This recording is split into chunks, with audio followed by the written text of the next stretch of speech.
A continuación, Vida y Tecnología. Clasificación A. Apto para todo público.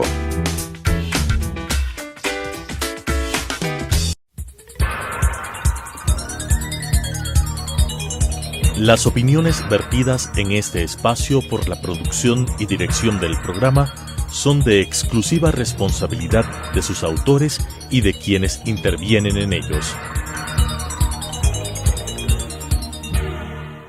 Telesucesos Canal 29 UHF presenta Vida y Tecnología, descifrando los códigos que marcan la vida moderna, con la conducción de Paulina Paredes.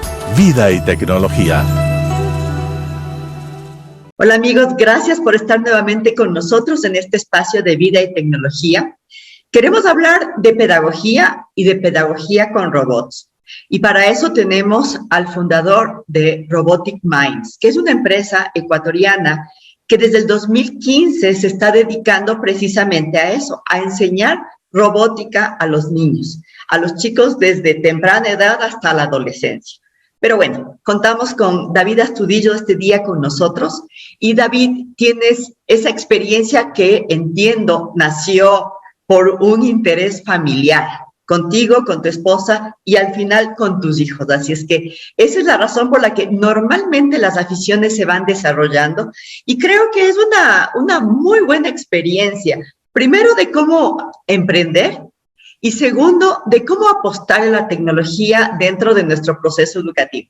David, bienvenido. Gracias por estar en este espacio con nosotros. Bueno, muy buenas tardes, Paulina, y muy buenas tardes o buenas noches a todos, o buenos días. La verdad es que estoy en otro país, te cuento, en una competencia fuera del país. Entonces, muchas gracias por pues la oportunidad de compartir con todos ustedes lo que representa Robotic Minds y cómo se fue formando. Cuéntanos, ¿qué es Robotic Minds? ¿Es una escuela? ¿Es una metodología? ¿Qué es? Esa es una pregunta súper interesante y muy buena, porque Robotic Minds nació, o bueno, en algún momento llegó a ser o llega a ser para el papá y el niño un extracurricular, por decirlo así, o así nace. Y a partir de que nace ese extracurricular empieza a desarrollarse ya algo mucho más grande, y es el desarrollo de una metodología que lo que busca es que los chicos puedan construir y dominar la tecnología para que pasen del plano mero de usuarios a constructores e inventores de soluciones tecnológicas. Robotic Minds nace de eso y luego se convierte en una experiencia de vida, porque el programa está diseñado en un largo plazo para que los chicos puedan ir aprendiendo robótica y tecnologías exponenciales desde los principios más básicos y que terminen desarrollando habilidades que se puedan equiparar inclusive a conocimientos de universidad. Entonces, si bien empieza siendo como un extracurricular, luego se convierte a través de la metodología Robotic Minds en una experiencia de vida, porque los chicos empiezan a competir, empiezan a representar al país y luego, bueno, se van dando cuenta de que sus capacidades y sus habilidades son cada vez mayores y que de repente pueden discutir temas que usualmente un niño no los discute en cuestión de construcción tecnológica, circuitos y, bueno, distintas áreas. Entonces, Robotic Minds empieza de esa manera y nosotros nunca, la verdad, le pusimos escuela para que las personas, los papás y los niños puedan tener una referencia, porque nuestra idea siempre fue ser una antiescuela. Es decir, hay unos aspectos en la educación y es que muchos de nuestros niños están a veces un poco cansados del esquema que a veces tienen en sus escuelas. Y lo último que queríamos nosotros en Robotic Minds es que vayan a una escuela, sino que vayan a un lugar donde pueden ser libres de ser creativos, donde sí quieren ir, donde quieren desarrollar todas sus habilidades y de donde no se quieran ir, sino hasta cuando aprendan mucho. Y bueno, eso es un concepto, o ese es el concepto que logramos crear. Pero, ¿de dónde salió esta idea? ¿Ustedes eran pedagogos? No, mira, yo soy ingeniero en marketing, tengo una maestría en mercadotecnia. y luego yo siempre suelo decir que me fui al lado oscuro, porque claro, yo, una persona de carreras administrativas, luego me certifiqué, aprendí robótica, me fui a la parte ingenieril, que no es muy usual, es en realidad muy poco usual que alguien de administración se vaya a cosas tan duras, ¿no? En materia del uso de la matemática, la física, pero bueno, siempre desde pequeño yo tuve una orientación a eso. Y bueno, me fui para allá, empecé a aprender. El emprendimiento Robotic Minds nace porque no todos los niños que yo veía, y era el caso de mis hijos, no todos los niños en ese tiempo o están hoy habituados a los deportes. Entonces, la gran mayoría de las cosas que los papás o las opciones que teníamos eran o bien en el fútbol, o bien el básquet, o bien a veces natación, o ramas físicas, ¿no? O sea, actividades. De desgaste físico. Exactamente, de actividad física. Entonces, mis hijos, de hecho, no es que no practican deporte, pero no precisamente les mataba jugar fútbol. Entonces, a raíz de eso es que con mi esposa decidimos, bueno, vamos a encontrar una actividad que pueda hacerles más sentido, ¿no? Y ahí es donde nace la robótica, empezamos a visitar varios países, conversamos con mucha gente, distintas marcas, distintas metodologías, para poder traer la robótica educativa a Ecuador. Y ahí fue una primera disyuntiva que era o crear algo propio, o crear una metodología propia, con lo que eso representa, el estudio y la profundización de metodologías de pedagogía, también el trabajo y la especialización en áreas STEM, y hacer todo de cero o comprar una franquicia. Entonces, uno de los aspectos que discutíamos y fue muy claro es que el momento en que yo tengo una franquicia, no tengo la capacidad o me siento limitado para crear nuevos programas o sumarle cosas a lo que podría ser esa experiencia. Entonces decidimos está un poco más esquematizado, digamos así. Sí, o sea, más bien la libertad creativa es como menor, ¿no? Entonces dijimos, no, lo que queremos es justamente generar programas disruptivos que nos pongan, no sé, frente a un desafío y que les pongan un desafío a los chicos. Entonces ahí fue donde decidimos crear la metodología Robotic Minds.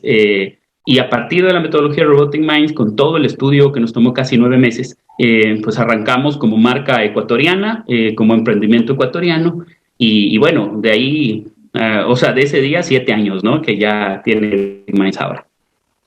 Es interesante esto que tú nos cuentas precisamente por 2 principios. Entendemos que enseñarle a un niño y a un adolescente qué hay detrás del equipo que utiliza, qué hay detrás de la tecnología que tiene en la mano, literalmente. Eso ya es un principio que te ayuda a fomentar otras capacidades.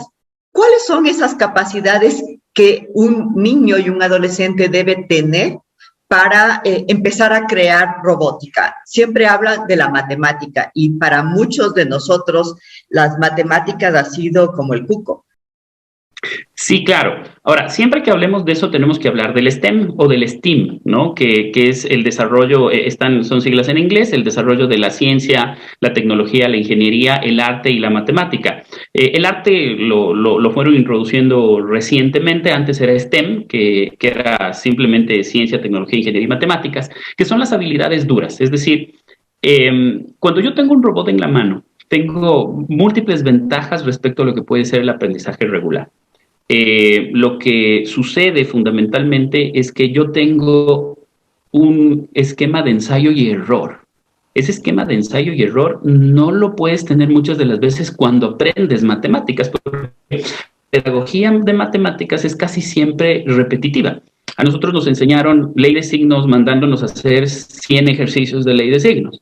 ¿Y cuál era el problema? El problema es que si tú en los 10 primeros no entendiste la ley de signos, los otros 90 fallaste y te tomó 6 meses desaprender. Uno de los factores más importantes a nivel de esta enseñanza es que les mostramos a los chicos que hay posibilidad de hacer un ensayo y error, ¿sí? Y que la matemática no es un cuco, sino que es una cosa, o sea, que está en todo, en realidad. Y que la ciencia no hay que tenerle miedo y que la tecnología se hizo para dominarla, no para que nos domine. Complementariamente a esto vienen ya las habilidades del siglo XXI. ¿Qué quiero decir? la creatividad, el aspecto de la buena comunicación, habilidades blandas, el hecho de que los chicos puedan abstraer conocimientos, porque lo que sucede muchas veces es que cuando estamos en una escuela normal, nuestros hijos aprenden muchas cosas, pero cuando les pedimos que resuelvan un problema que vincule todas esas cosas, Todo lo que allí aprendieron. justamente está el problema, ¿no? Cuando yo hablo de una habilidad STEM, estoy hablando de una interdisciplinariedad de muchos conocimientos. ¿Y qué quiere decir interdisciplinariedad? Que lo que aprendí en física, o lo que aprendí en lengua, o lo que aprendí en matemáticas, se van a conjugar para crear una solución. Porque pensemos, pensemos uno de nuestros robots que ganó en China, era un robot que hablaba lenguaje de señas. Simulaba el lenguaje de señas y era un robot que era un niño. Entonces, los chicos que armaron ese robot, todos menores de 16, tuvieron que estudiar anatomía porque decían, ¿sabes qué? ¿Cómo le haces, si es un hombre, o sea, o es un adulto, el muñeco, como tal, va a generar un cierto terror porque al fin y al cabo es un adulto humanoide y todas las películas de humanoides son de guerra y todo el tema, ¿no? Entonces, la gran mayoría, quiero decir, Terminator y eso. Entonces, ellos estudiaron eso y dijeron, no, ¿sabes qué? Vamos a hacer que sea un niño. Ahora, en ese mismo momento, había que hablar de un tema súper difícil para un niño o que no es muy común, que son medidas antropométricas, es decir, ¿cuánto deben medir las manos del niño según según su edad Según y para que sea visualmente correcto, para que se pueda hacer todos los movimientos, ¿no? Y fíjate, ahí van ya dos cosas súper interdisciplinarias, más la electrónica que tenían que hacer, más toda la parte mecánica, cómo simular, por ejemplo, o cuánto debe girar una muñeca en función de grados para que se parezca al ser humano. Todo ¿Y cuánto tiempo les tomó crear ese robot? ¿Y un equipo de cuántos chicos? El equipo era de 4 muchachos. El robot tomó aproximadamente unos 4 meses de desarrollo. La verdad, los últimos 2 sí fue full time. Fue en realidad todos los días casi, incluyendo fines de semana, porque requerían muchas cosas. Yo creo que Nora, si tú le pones, yo creo que habrán sido sí unas 600 a 700 horas de trabajo lo que ellos tuvieron. Eso, perdona que te interrumpa, pero eso quiere decir que de verdad estaban interesados en el proyecto. O sea, que tenían un interés que cuando uno estudia, recuerdo el colegio, se acaba la hora y se acabó, pero a esto le sigues dedicando tiempo y estás buscando resolver este problema o este reto en particular. Sí, justamente ahí. Es que lo que pasa es que la metodología Robotic Minds, nosotros cuando creamos la metodología dijimos, los niños tienen que tener que demostrar lo que hacen. O sea, deben tener la capacidad de crear cosas, exponerlas y, ¿por qué no? Tenía un doble sentido, ¿no? El hecho mismo de mejorar la autoestima de nuestros niños y también de demostrarle al mundo que en Ecuador tenemos la suficiente capacidad como para poder desarrollar soluciones tecnológicas de ese nivel. Los mayores logros que nosotros hemos tenido es justamente vencerles en torneos de robótica a potencias como Japón, a potencias como China, al mismo Estados Unidos, equipos de Alemania, Polonia, Rumania, que tienen muchísimo más desarrollo tecnológico que el mismo Ecuador, pero que vayan equipos ecuatorianos a esos torneos y que de repente estén en el top, estén muy arriba. Eso era lo que queríamos conseguir para que ese interés no solo se quede en el hecho de yo practico robótica, sino que yo puedo transmitirle al mundo que represento a mi país, que tengo un potencial. Y te cuento, eso nos ha llevado a nosotros a tener casi el 40% de nuestros alumnos en zona de ir a la universidad, becados en universidades fuera del país. Tenemos alumnos que ya son ahora actualmente másters en robótica, que hacen exoesqueletos. Tenemos ahora, justo me escribían hace un momento la mamá de uno de nuestros alumnos que está becado en el TEC de Monterrey, de nuestros exalumnos, que me decía que él ya va a una pasantía en Google. Entonces, eso es lo que nosotros hemos creado, ¿no? Ese interés de los chicos, ese espacio donde pueden crear y donde no se termina la actividad solo en construir algo, sino que eso se pone a prueba y siempre hay una meta más alta y siempre hay algo más arriba. Y hemos creado, la verdad, tenemos chicos que son 5 o 6 veces campeones mundiales de robótica y son ecuatorianos y tú los ves en la calle, o sea, son unas personas excelentes, generan su liderazgo, nos ha tocado a veces perder, no, somos muy intensos en esto de las competencias, casi no perdemos, porque le metemos mucha cabeza y hay mucha pasión en esto, pero a las veces que hemos perdido, me acuerdo una competencia en la que ni siquiera aparecimos en el score, nos fue muy mal. Pero el siguiente año regresamos y quedamos campeones mundiales y no solo eso, hicimos el primero, segundo y tercer lugar. Entonces, espacios como el tuyo, el que nos estás dando ahora, para difundir esto, es muy importante. Pero, ¿cómo hacemos para que esto realmente se genere interés? Porque nos cuentas unos ejemplos maravillosos, nos da ese orgullo y la envidia sana, porque sí hay que tener envidia y buscar superarnos. ¿Cómo hacemos para encontrar estos espacios para que todos nuestros chicos, por ejemplo, en los colegios, se empiece a fomentar la afición a la tecnología, así como ustedes están dedicados a los robots? También hay formas de inculcar el desarrollo de programación para niños desde los 5 años, igual que ustedes hacen con robots. ¿Qué es lo que falta? ¿Qué nos falta? Porque estos son ejemplos maravillosos, pero debemos confesar que son aislados. Sí, bueno, sí, ok. Ahora, bueno, vamos a dividirlo un poco en dos ámbitos. Sí, sin afán de meterme a la política pública, pero si tú hablas de un aspecto público. Nosotros seguimos en nuestra educación buscando alcance, no calidad. ¿Y qué quiero decir con alcance? Mientras podamos hacer algo para 1,000, 2,000, 3,000, 5,000 niños, y digo, no está mal, porque al fin y al cabo el acceso a la educación tiene que ser para todos. Sí. Pero mientras nosotros no lleguemos a cumplir con ese objetivo de que la educación sea para todos, no estaremos en capacidad de hacer una introducción de este tipo con calidad, quiero decir, ¿no? No es que no se pueda hacer, se puede hacer. Hay cambios dentro del currículo que ahora ya hablan de STEM, que hablan de proyectos, de retos, pero todavía nos falta caminar muchísimo para llegar a cambiar nuestra mentalidad en que justamente el tema de la tecnología es básicamente lo que está mandando hoy nuestra vida y va a mandar el resto del tiempo. De hecho, las 10 profesiones del futuro o en 10 años todavía ni se han inventado y nosotros estamos formando niños para un mundo que desconocemos. Y lo que tratamos es de bajar el margen. Entonces, mientras ese alcance no se logre, creo que vamos a seguir siendo esfuerzos aislados. Ahora, lo importante es empezar, lo importante es visualizar esto. Hay otros países donde ya la robótica, la programación, son materias que están dentro del currículum por decirlo, orden ministerial o por ley.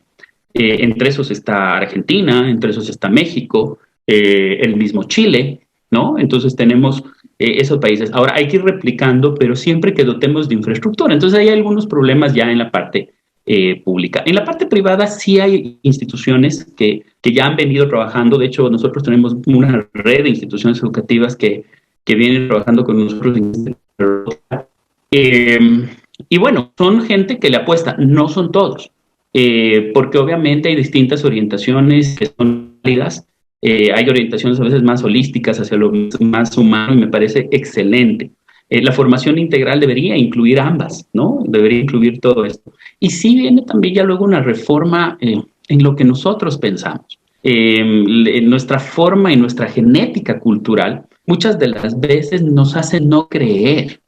Como tú decías, ¿no? Es como muy increíble que ecuatorianos estén haciendo esto, ¿no? O sea, mira, yo estoy ahora en México. Suena a ciencia ficción, ¿no? Suena a ciencia ficción. Sí, o sea, esto tengo que tener súper importante para mí y te agradezco nuevamente porque, mira, estoy ahora en México, nosotros estuvimos aquí antes de la pandemia en un torneo donde había un coliseo de 6,000, 7,000 personas mirando robótica.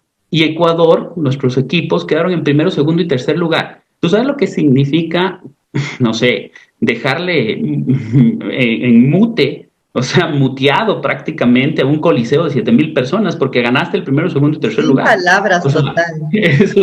Eso es impresionante. Entonces, sí hay que difundirlo más, sí hay instituciones que están interesadas, más bien yo invito a todas las que estén en este proceso.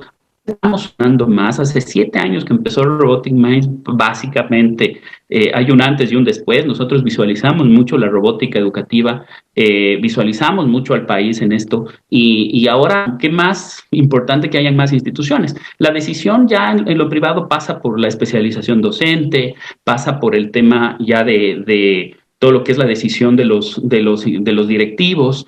Y hay un proceso de cambio cultural. El proceso te toma aproximadamente unos 2 o 3 años porque hay que culturizar al alumno y hay que culturizar también al papá. Porque te voy a dar un ejemplo. Un papá de tercero de bachillerato te dice, no, yo lo que quiero es que le den más matemática, más física, más química, porque eso es el examen para la universidad. Ok, la robótica incluye todo eso y muchas otras cosas más. Su hijo va a resolver ecuaciones mucho más complejas que las que están dentro del currículo. Entonces, ese cambio cultural nuestro es el que se da. Entonces, es un proceso, vamos caminando bien. Yo creo que como nunca antes se está visualizando, la pandemia ayudó mucho a que nos demos cuenta de que tenemos que dominar la tecnología o nos domina. Antes estábamos como muy, no sé, dormidos, en el sentido de que la tecnología nos dominaba mucho y ahora muchos de los padres, muchos de nosotros nos damos cuenta que a veces también hay que parar un poco en la tecnología.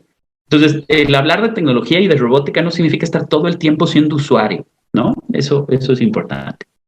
Bueno, David, nosotros queremos agradecerte por traernos nuevas ideas. Queremos presentarles a ustedes, amigos que nos acompañan en este espacio de vida y tecnología, lo que se puede hacer y nunca es ni muy temprano ni muy tarde para empezar con un proyecto como los robots. Y los robots efectivamente ahora están presentes mucho en nuestras vidas y hay que empezar a saber cómo funcionan para que nosotros sepamos producir ayudas para nuestra generación y las que vienen. Este es el espacio, David, ponemos a disposición cuando tengan así buenas noticias que contarnos al país. Este es el espacio y a ustedes también agradecerles por permitirnos contar estas maravillosas noticias en el mundo de la tecnología. Esto es Vida y Tecnología y les esperamos en una próxima oportunidad. Gracias por estar con nosotros. Las opiniones vertidas en este espacio por la producción y dirección del programa son de exclusiva responsabilidad de sus autores y de quienes intervienen en ellos. Telesucesos Canal 29 UHF presentó Vida y Tecnología, descifrando los códigos que marcan la vida moderna, con la conducción de Paulina Paredes. Vida y Tecnología.